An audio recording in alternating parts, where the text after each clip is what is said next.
और चंडीगढ़ पर हक को लेकर बोले डिप्टी सीएम मुकेश अग्निहोत्री, पड़ोसी राज्यों से हकों की वकालत की है। ये उनकी ओर से कहा गया, हमने चंडीगढ़ नहीं मांगा है, हमने चंडीगढ़ पर हक मांगा है। तो ये मुकेश अग्निहोत्री की ओर से कहा गया है कि हमने चंडीगढ़ नहीं मांगा, चंडीगढ़ पर हक मांगा है।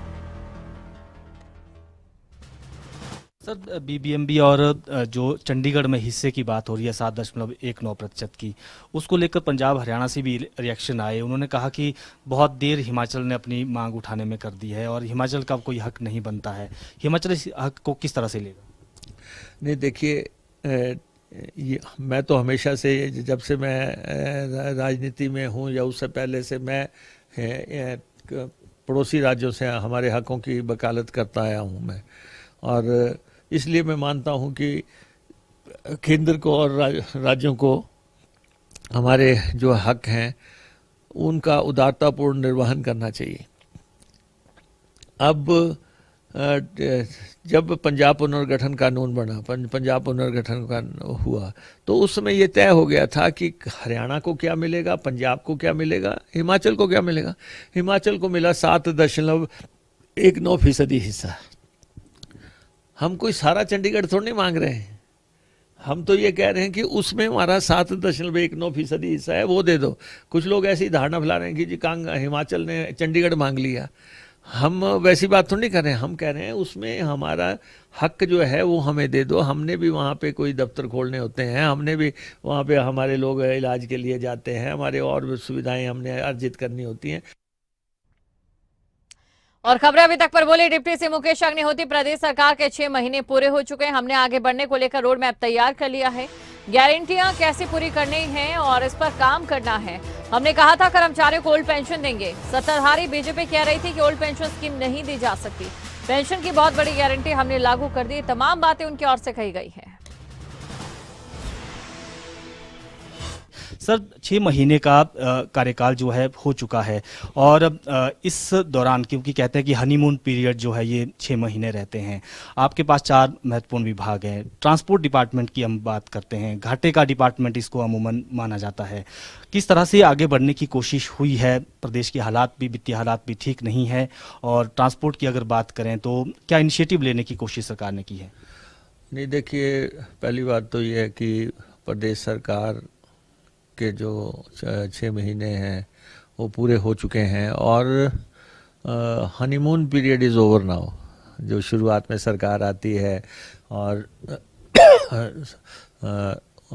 उसके साथ ही एक रोड मैप जो है प्रदेश सरकार को कैसे चलना है, हमने आगे कैसे बढ़ना है। आखिर 75,000 करोड़ रुपए का कर्जा स्टेट पे था जब हमें राज्य मिला है, और उस कर्ज के दलदल से कैसे बाहर निकल के रिसोर्स मोबिलाइजेशन करनी है, आय के संसाधन कैसे बढ़ाने हैं, लोगों को राहत कैसे देनी है, गारंटियाँ कैसे पूरी करनी है, अब उस पर हमें काम करना है।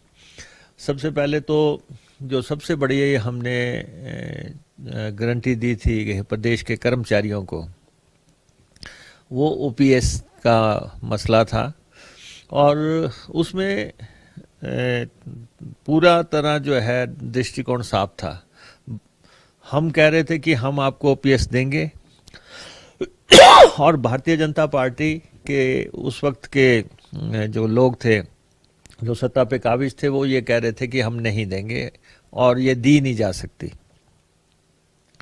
और तो प्रदेश के कर्मचारियों ने हमारे पे भरोसा किया, हमने ओपीएस को इम्प्लीमेंटेशन का फैसला किया, और 2003 में जब ये मसला आया था सामने, ओपीएस जब बंद की गई थी, तो उसमें केंद्र में अटल बिहारी वाजपेयी जी की सरकार थी, और उस सरकार ने खुद बंद की और साथ में राज्यों को भी प्रेशराइज किया कि आप पेंशन नहीं देंगे। लेकिन with the passage of time, समय के साथ साथ कर्मचारियों को लगा कि ये गलत हो गया, उन्होंने सरकार के समक्ष मसले उठाने शुरू किए, और हमने कहा कि किसी को भी जीवन में पेंशन का सहारा तो होना ही चाहिए। और उस दिशा से हम आगे बढ़े और ये एक बहुत बड़ी गारंटी हमने लागू कर दी। और प्रदेश के आर्थिक हालात पर बोले डिप्टी सीएम, पूर्व की सरकार ने भारी भरकम कर्जा छोड़ा है, ये उनकी ओर से कहा गया। पूर्व की जयराम सरकार ने फिजूल खर्ची की है, तमाम बातें मुकेश अग्निहोत्री ने कही और एक बार फिर पिछली बीजेपी सरकार को निशाने पर लिया। कि वित्तीय हालात को लेकर भी सरकार बार बार कहती है कि हमारे ठीक नहीं है। आर्थिक हालातों को लेकर जो कमेटी बनाई है, उसके सब कमेटी बनाई, उसके भी आप चेयरमैन हैं, तो कैसे ओल्ड पेंशन क्या बोझ नहीं पड़ेगा प्रदेश पर? नहीं, देखिए ऐसा है कि इसमें कोई दो राय नहीं कि जो पूर्व की सरकार थी जयराम जी की सरकार जो है, कहते तो डबल इंजन था, लेकिन कर्जा इतना भारी भरकम खड़ा कर दिया कि आने वाले समय में जो लोग शासन कर रहे हैं उनके लिए दिखते हैं। और सबसे बड़ी बात है कि जयराम सरकार ने रिसोर्स मोबिलाइजेशन के लिए कुछ नहीं किया, मीटिंग ही नहीं की, एक भी मीटिंग नहीं की पूरे 5 साल में कि कैसे आमदनी कैसे राज्य की बढ़ाई जा सकती है, टैक्स बेस कैसे बढ़ाया जा सकता है। और दूसरा ये था कि फजूल खर्ची जो है पूरे परवान पे रही 5 साल। अब आप देख रहे हैं कि प्रदेश सरकार किफ़ायत के सारे कदम उठा रही है। अभी तक 6-7 महीने हो गए लेकिन आपने देखा होगा कोई गाड़ी नहीं खरीदी गई सरकार में, ना किसी मंत्री के लिए खरीदी गई, ना किसी अधिकारी के लिए, ना किसी कर्मचारी के लिए। तो इसलिए जो है किफ़ायत किन किन सेक्टर्स में हो सकती है वो सरकार करने की कोशिश कर रही है। और वाटर सेस को लेकर डिप्टी सीएम मुकेश अग्निहोत्री का बयान सामने आया। वाटर सेस को लेकर केंद्र का रवैया ठीक नहीं है, ये उनकी ओर से कहा गया। केंद्र के अधीन बड़ी कंपनियों को कहा गया कि आप पैसे ना दो। हक की लड़ाइयां हमेशा लंबी होती हैं। हिमाचल में बीजेपी के नेता केंद्र से अड़ंगा लगाने की कोशिश कर रहे हैं। वाटर सेस का प्लान किया, ठीक है, पैसा ये कोशिश कर रहे हैं केंद्र से कि अड़ंगे लगाने की। एक बात मैं आपको बताऊं कि ये हिमाचल प्रदेश की भारतीय जनता पार्टी लगातार प्रयास कर रही है कि केंद्र के पास जाके कि हिमाचल को उसके जायज़ हक ना दिए जाए। और हमारे पास सूचना भी है कौन कब गया, किसको मिला, क्या क्या और क्या क्या क्या पत्र लिखवा रहे हैं, किस किस तरीके से है। ये लोग भी बेनकाब होंगे आने वाले टाइम में, लेकिन हम अपने तरीके से अपने संसाधनों को कर रहे हैं। और वहीं एचआरटीसी कर्मचारियों को लेकर भी उन्होंने बयान दिया। एचआरटीसी कर्मचारियों को समय पर वेतन देगी सरकार, ये उनकी ओर से आश्वस्त किया गया। मुख्य सचिव से बात की गई है और नियमित तौर पर पैसा आएगा, ये तमाम बातें उन्होंने कही। जो एचआरटीसी के कर्मचारी हैं उनका इशू लंबे समय से हम देख रहे हैं कि उनको समय पर सैलरी नहीं मिलती है, फिर वो आंदोलन का अल्टीमेटम दे देते हैं। तो कैसे एचआरटीसी को अब रिवाइव किया जाएगा? घाटे में चल रहा है, कर्मचारियों के हक भी सुरक्षित रहे, इसको लेकर किस तरह के कदम उठा रहे? देखो, जहाँ तक एचआरटीसी का सवाल है, हिमाचल प्रदेश में ना तो हवाई सेवाएं हैं, ना ही उस रेल सेवाएं हैं। हिमाचल प्रदेश में सब कुछ सड़क से, रास्ते से होना है और एचआरटीसी उसमें बहुत अहम रोल प्ले कर रहा है। और अगर प्रदेश के लोगों को आज गंतव्य स्थल पे कोई पहुंचा रहा है तो मैं फ़ख्र से कह सकता हूं एचआरटीसी का उसमें बहुत बड़ा योगदान है लोगों को घर में पहुंचाने के लिए।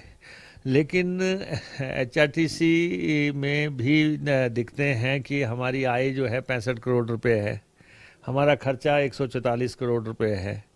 हमें जो है हर महीने जो है 70 करोड़ रुपए का शॉर्टफॉल हो रहा है और उस 70 करोड़ को हम सरकार से लेते हैं। हाँ, सरकार से आने में सरकार से पैसा तो नियमित तौर पे हमें 6 महीने जब से हम आए हैं नियमित तौर से हमें पैसा आया है। ठीक है, तारीखें आगे पीछे हो जाती हैं। अभी मैंने मुख्यमंत्री जी से भी कहा है, आज भी मैंने सुबह चीफ सेक्रेटरी साहब से बात की कि हमें जब देना है तो हम उसको टाइमली दें। प्रोसीजर जो है ऐसा अडॉप्ट किया जाए कि हमें ये पैसा जो है अगर सही टाइम पे मिल जाएगा तो हम आगे सही टाइम पे आगे डिस्ट्रीब्यूट कर देंगे। तो लेकिन ये जैसे बीजेपी ने पीछे अफवाह फैला दी और ये कहना शुरू कर दिया कि जी कर्मचारियों को तनख्वाह नहीं मिली, ऐसा कोई हिमाचल प्रदेश में ऐसा कोई मसला नहीं है। और हिमाचल पर कर्ज को लेकर मुकेश अग्निहोत्री का बयान सामने आया। वो कहते थे हम ट्रिपल इंजन की सरकार है, पूर्व जयराम सरकार ने दिल्ली से कुछ भी नहीं लाया। हिमाचल में हमेशा कर्ज लिया जाता रहा है। आज भी जो 1,000 करोड़ रुपए का कर्ज है वो लिया जा रहा है। तो क्या आपको लगता है कि ये कर्ज पर निर्भरता कम की जानी चाहिए? हालांकि ऑपोजिशन में हमने देखा कि आप विपक्ष पर रहते उस वक्त आप सत्ता पक्ष पर काफ़ी आक्रामक रहते थे कर्ज को लेकर भी। क्या अब आर्थिक मोर्चे पर इस तरह से काम करने की जरूरत है? किस तरह के हमारे में और उनकी सरकार में अंतर है। वो कहते थे हम डबल इंजन की सरकार हैं, वो कहते थे हम ट्रिपल इंजन की सरकार हैं, हाँ वो कहा कि दिल्ली से हम लाएंगे और आपको देंगे। लेकिन हमारा ये कहना है कि आप दिल्ली में होने के बावजूद आप लेके क्या आए? देखिए कांग्रेस की सरकार ने इस प्रदेश की एक एक ईंट पे कांग्रेस अंकित है। हमारे नेताओं ने, डॉक्टर वाई.एस. परमार ने इस प्रदेश को बनाया। ये प्रदेश ही ना बनता अगर डॉक्टर वाई.एस. परमार ना होते। और आज जो मौजूदा प्रारूप इस प्रदेश को मिला है वो वीरभद्र सिंह जी की बदौलत मिला, जो 60 साल जिनका एक छत्र साम्राज्य रहा, उन्होंने 60 साल के दौरान जो है इस प्रदेश का आकार बदल दिया है, इस पर सोच बदल दी। और अन्यथा जब हिमाचल बना था तो इसलिए थोड़ी बना था कि हिमाचल फाइनेंशियल तौर पे वाइबल है। ये उस वक्त के शासकों को पता था कि हिमाचल फाइनेंशियल तौर पे वाइबल नहीं है, हिमाचल को हमेशा से ही केंद्र पे निर्भर करना पड़ेगा।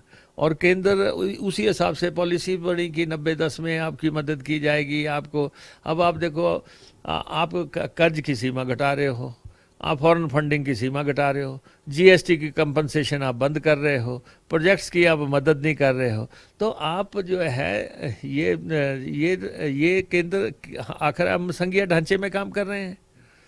ये देश तो तभी एकजुट रहेगा अगर हम इसके संघीय ढांचे के मूल मंत्र की करें कि केंद्र की सरकारें जो है राज्यों के साथ कैसे किस तरह काम करेंगी, राज्यों को उसके अधिकार कैसे दिए जाएंगे। अगर राज्यों के अधिकारों में बहुत बड़ी बाधाएं डालने की कोशिश करेंगे तो बहुत संघर्ष होगा, टकराव हो जाएगा। तो इसलिए हिमाचल तो है ही 90-10 की फंडिंग का राज्य है कि 90% केंद्र देगा, 10% राज्य लगाएगा। हम उम्मीद करते हैं कि गुड सेंस प्रिवेल करेगी और केंद्र जो है हिमाचल को जायज हक जो है देगा। और आउटसोर्स कर्मचारियों को लेकर भी बोले deputy CM Mukesh Agnihotri, outsource कर्मचारियों के साथ कुछ भी नाजायज नहीं होगा। प्रदेश सरकार हर विभागों में भर्तियां करेंगे, सरकार में बिके हैं पेपर। ये इस तरीके से उनकी ओर से कहा गया। पूर्व सरकार पर हमला करते हुए नजर आए। आउटसोर्स कर्मचारी लगे हैं, उनको लेकर उनको निकाला भी जा रहा है और बीजेपी भी सवाल उठा रही है कि हमने तो अपने समय एक पॉलिसी बना दी थी, इनकी नौकरियां नहीं जानी थी, लेकिन अब आउटसोर्स कर्मचारी को हटाया जा रहा है। सरकार का इसमें क्या टेक है सर कि आउटसोर्स पॉलिसी को लेकर सरकार क्या सोचती है? नहीं, देखिए भर्तियों को लेके एक मंत्रिमंडलीय उप समिति बनी है, वो अपनी रिकमेंडेशन देगी और उसके मुताबिक जो है आगे के कदम उठा लिए जाएंगे।